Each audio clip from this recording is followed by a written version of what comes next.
Kas čia? Tiesioginis eteris. Gal jie ten tyliau ar ne? Čia gerai. Sveiki. Aš esu iliuzionistas Rokas ir stebinu žmonės jau 8 metus. Per tą laiką supratau, kad pats geriausias triukas yra tada, kai žmonės to visiškai nesitikė. Bet čia geras. Kaip tu tai padarai?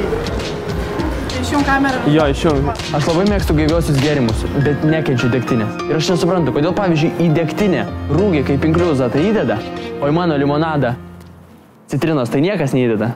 O kodėl?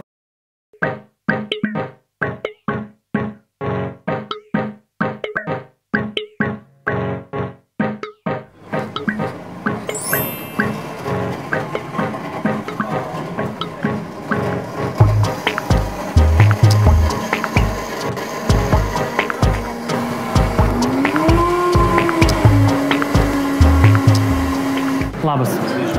Žiūrėk, aš labai tokį netradicinį klausimą, ir gal turi citriną parduoti? Man žiauriai reikia, nes aš nusipirkau. Turiu citriną. Nusipirkau, nes tai ir parašyta citrinų gėrimas, bet ne vienos citrinos nėra, žinai. Kas čia per nesąmonė? Čia bus labai brangiai, aš nemėgau. Kiek? Gerai man, bet kiek? Kaip aš darbuotojams sakau, pinigai nėra problema.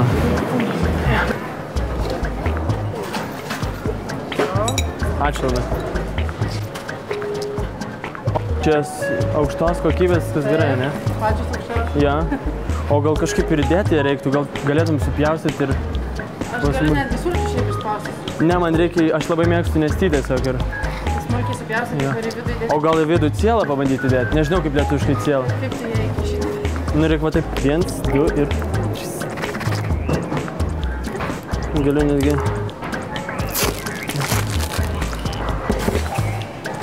Čia tavo atsiminimai. Eik tu savo.